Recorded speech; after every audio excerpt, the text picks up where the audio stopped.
মুরলির তারিখ 18 জানুয়ারি 2024। পিতাশ্রীজির পুণ্য স্মৃতি দিবসে শোনানোর জন্য বাপদাদার মধুর মহাবাক্য। শিরোনাম: মিষ্টি বাচ্চারা। বাবার হৃদয়ের অন্দরে বাচ্চাদেরকে সদা সুখী বানানোর ফার্স্ট ক্লাস আশা থাকে। বাবা এটাই চান যে আমার বাচ্চারা যোগ্য হয়ে স্বর্গের মালিক হবে। ওম শান্তি। বাচ্চারা জানে যে এখন ভগবান সম্মুখে বসে আমাদেরকে জ্ঞানের গীত শোনাচ্ছেন বা জ্ঞানের ডান্স করাচ্ছেন। এই জ্ঞান ডান্সের দ্বারা তোমরা দেবতাদের মতো সদা সুখী আর হাসি খুশিতে থাকবে। ভগবানকেই অসীম জগতের বাবা বা বিশ্বের রচয়িতা বলা হয়। আত্মারা বুঝতে পারে যে বাবা আমাদের জন্য স্বর্গ উপহার হিসেবে নিয়ে এসেছেন। তিনিই হলেন রচয়িতা। স্বর্গের মালিক বানানোর জন্য রাজযোগ শেখাচ্ছেন। তিনি বলছেন যে বাবাকে আর বিশ্বের মালিকানাকে স্মরণ করো। বাবা হলেন অসীম জগতের মালিক, তো অবশ্যই সীমাহীন সুবিশাল দুনিয়াই রচনা করবেন। বাচ্চারা, তোমাদের জন্য সমগ্র বিশ্বই হল বাসস্থান, অর্থাৎ ভূমিকা পালনের জন্য স্থান। অসীম জগতের বাবা এসে অসীম বিশ্ব বা গৃহ বানাচ্ছেন, সেটাই হল স্বর্গ। তো এইরকম বাবার জন্য বাচ্চাদেরকে কতটা ধন্যবাদ জ্ঞাপন করতে হবে। বিশ্বের রচয়িতা বাবা ডাইরেক্ট বোঝাচ্ছেন, আমি তোমাদেরকে বিশ্বের মালিক বানাতে এসেছি, তো তোমাদের স্বভাব অত্যন্ত ফার্স্ট ক্লাস হওয়া উচিত। তোমাদের চালচলন এমন হওয়া উচিত যাতে সবাই বলে যে এত যেন দেবতা। দেবতারা হলেন সুনামধন্য। বলবে যে এর স্বভাব একদম দেবতাদের মতো, একদমই মিষ্টি ও শান্ত স্বভাবের। তো এরকম বাচ্চাদেরকে দেখে বাবাও খুশি হন। বাবা স্বর্গের মালিক বানাতে এসেছেন, তো তোমাদেরকেও কতটা সহযোগী হতে হবে। নিজে থেকেই সেবাতে লেগে যেতে হবে। এমন নয় যে আমি ক্লান্ত হয়ে গেছি, সময় নেই। সময় অনুসারে সব কাজ করাতেই কল্যাণ সমাহিত রয়েছে।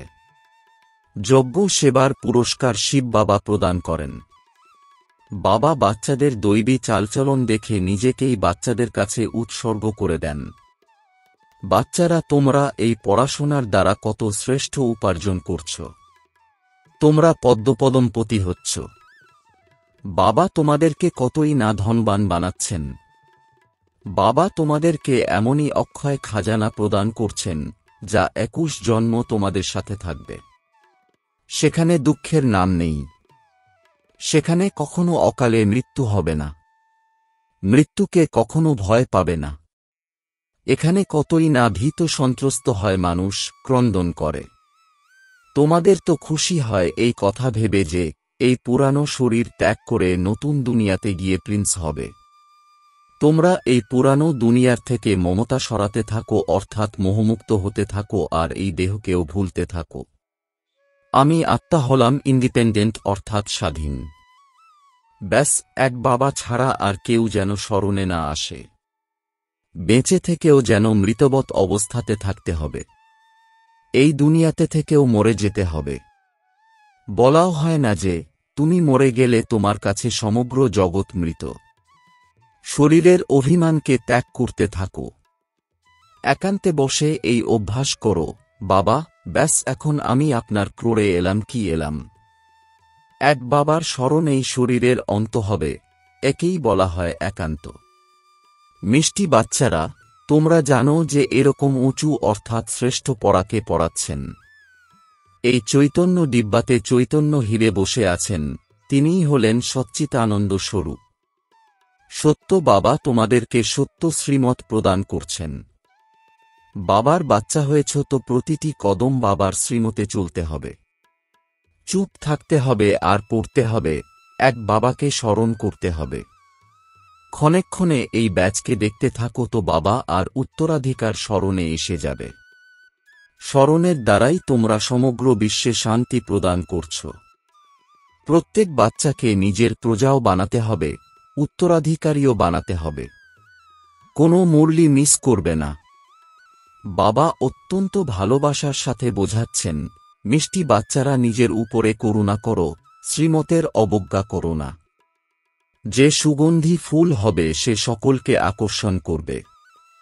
যে যেরকম আছে এইরকমই সার্চলাইট নেওয়ার জন্য আকৃষ্ট হবে। সুগন্ধি, গুণবান বাচ্চাদেরকে দেখে স্নেহ আর খুশিতে নয়ন অশ্রুস্নিগ্ধ হয়ে যায়। কিছু কষ্ট হলে বাবা তাকে সার্চলাইট অর্থাৎ সকাশ দেন। বাবা বোঝাচ্ছেন, মিষ্টি বাচ্চারা, তোমরা এই পুরানো দুনিয়াতে কোনো কিছুর আশা রাখবে না।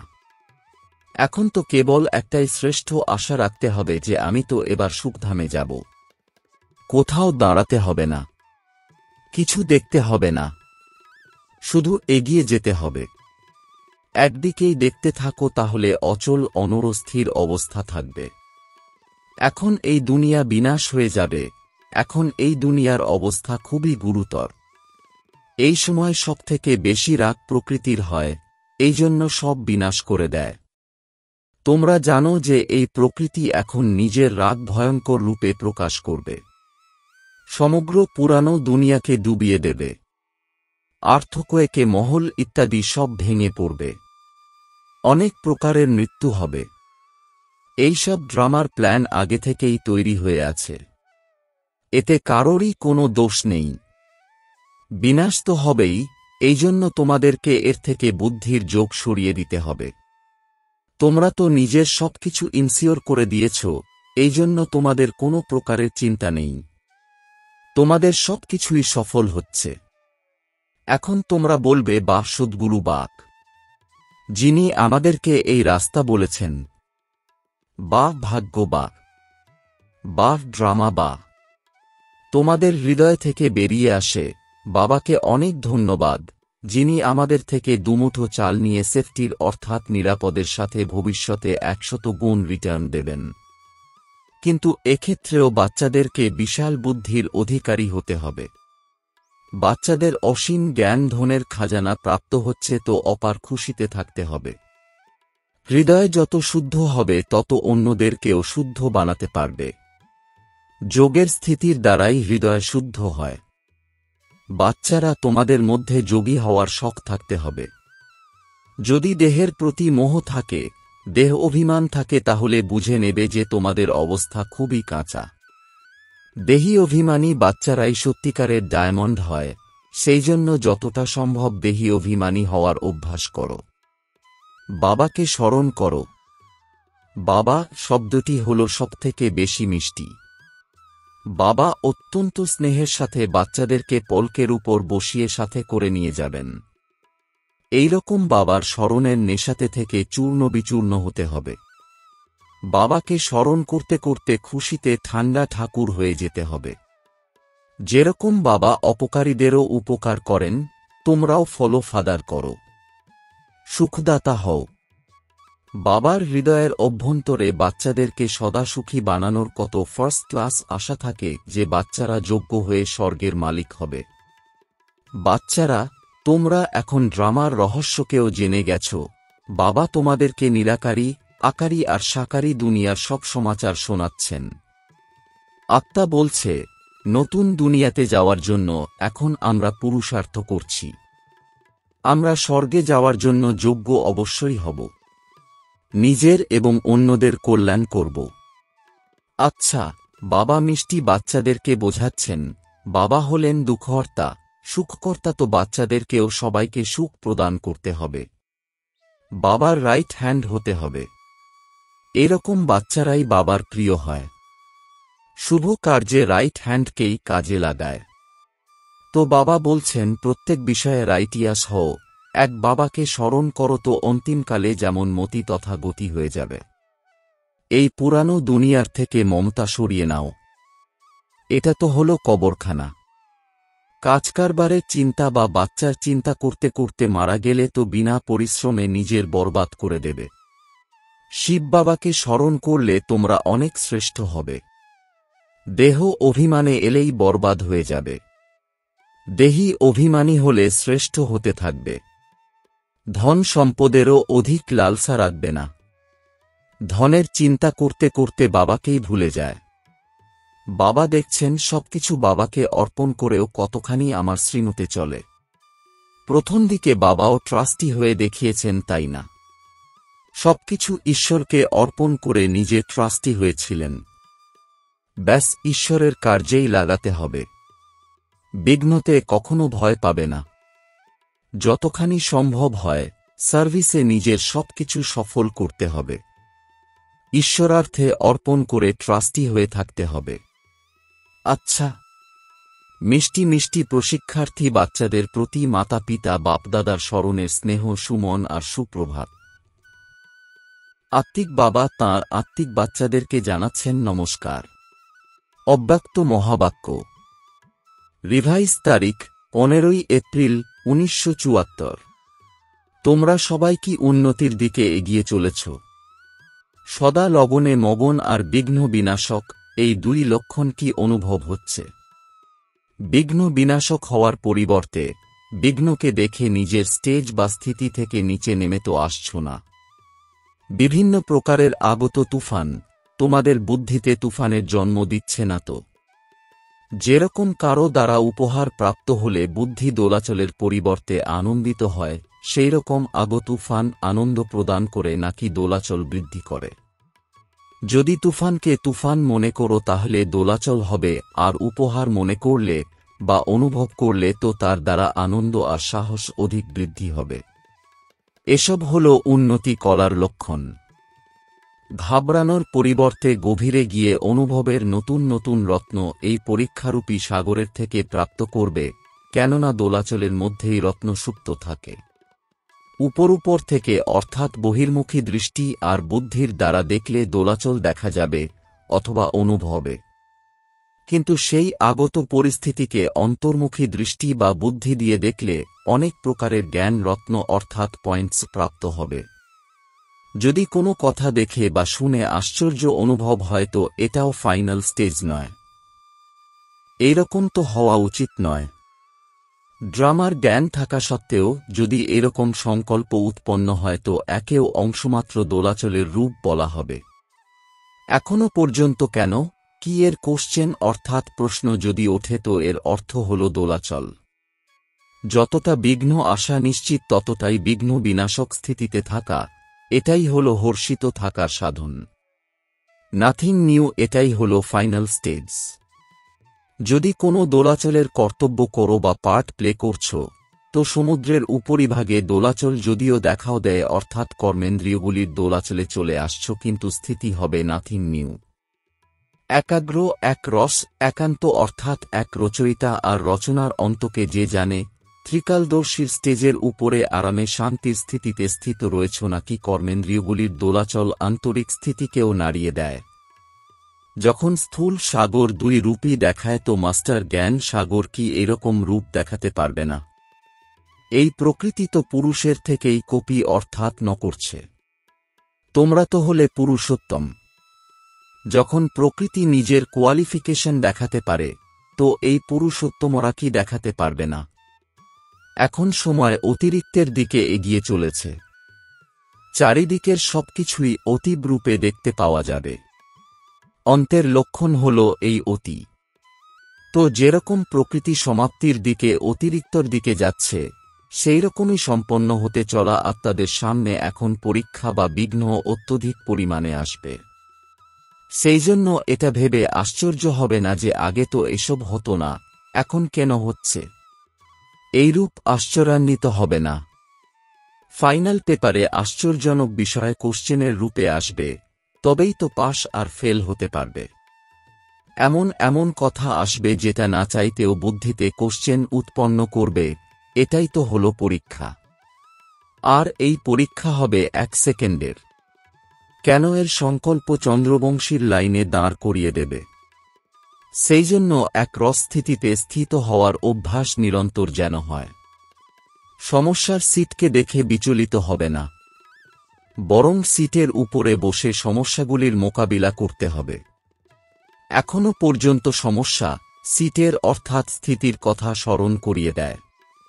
যখন বিঘ্ন আসে তখন বিশেষ যোগ লাগাতে থাকো আর ভাট্টি রাখো। এর থেকে প্রমাণ হয় যে শত্রুই অস্ত্রশস্ত্রের স্মরণ করায়, কিন্তু শত আর সদা স্মৃতি থাকে না। নিরন্তর যোগী হয়েছ নাকি অন্তর্যুক্ত বা ক্ষণস্থায়ী যোগী হয়েছ? টাইটেল তো হল নিরন্তর যোগী, তাই না? শত্রু আসবেই না, সমস্যার মোকাবিলাও করতে হবে না। শুল থেকে কাঁটা হওয়া এটাও ফাইনাল স্টেজ নয়। শুল থেকে কাঁটা হবে, তার পরিবর্তে কাঁটাকে যোগাগ্নির দ্বারা দূর থেকেই ভস্ম করে দাও। কাঁটা লাগবে, তারপর কাঁটা বের করবে, এটাও ফাইনাল স্টেজ নয়। কাঁটাকে নিজের সম্পূর্ণ স্টেজের দ্বারা সমাপ্ত করে দেওয়া, এটাই হলো ফাইনাল স্টেজ। এইরকম লক্ষ্য রেখে নিজের স্টেজকে উন্নতি করার দিকে এগিয়ে নিয়ে চলো।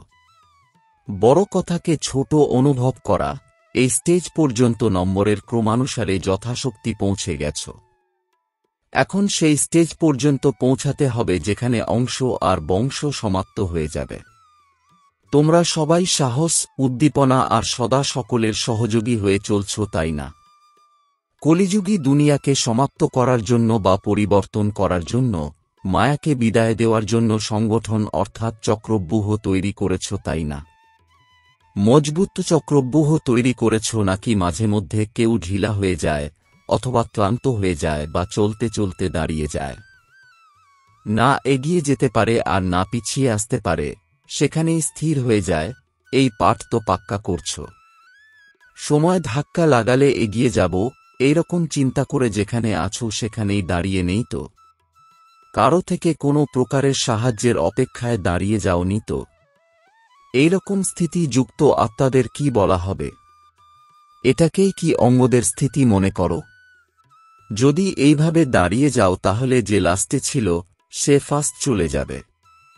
যখন পাহাড়ে তুষারপাত হয় আর রাস্তায় জমে যায়, তখন রাস্তা বন্ধ হয়ে যায়। আবার সেই বরফকে গলানোর জন্য বা তাকে সরানোর জন্য পুরুষার্থ করতে থাকে। এখানেও যদি বরফের মতো জমে যাও তো এর দ্বারা প্রমাণিত হয় যে যোগ অগ্নির ঘাটতি আছে। যোগ অগ্নিকে তেজ করো তো রাস্তা ক্লিয়ার হয়ে যাবে। প্রাপ্ত হওয়া সাহস আর উদ্দীপনার পয়েন্টস বুদ্ধিতে চিন্তন করো তো রাস্তা ক্লিয়ার হয়ে যাবে। পুরুষার্থের গতিতে অঙ্গদ হও, মায়ার কাছে পরাজিত হওয়ার জন্য অঙ্গদ হও না, বিজয়ী হওয়ার জন্য অঙ্গদ হও। আচ্ছা, উচ্চ থেকেও উচ্চতম বাবার থেকে পালনা নেওয়া আত্মাদের, বিশ্বকে পালনকারী, বিষ্ণুকুলের শ্রেষ্ঠ আত্মাদের, প্রকৃতিকে পরিবর্তনকারী পুরুষোত্তম আত্মাদের, বিশ্বের সামনে সাক্ষাৎ মূর্তি প্রসিদ্ধ হওয়া আত্মাদের, যোগিতু আত্মাদের প্রতি বাপদাদার স্মরণের স্নেহসুমন আর গুড মর্নিং। বরদান, সেবাতে থেকে সম্পূর্ণতার সমীপতার অনুভবকারী ব্রহ্মা বাবার সমান এক্সাম্পল অর্থাৎ উদাহরণ স্বরূপ ভব। এর বিস্তার, যেরকম ব্রহ্মা বাবা সেবাতে থেকে সমাচার শুনতে শুনতে একান্তবাসী হয়ে যেতেন। 1 ঘণ্টার সমাচারকে 5 মিনিটে সংক্ষিপ্ত সারে বুঝে বাচ্চাদেরকে খুশি করে নিজের অন্তর্মুখী একান্তবাসী স্থিতির অনুভব করিয়ে দিতেন। সেইরকম ফলো ফাদার করো।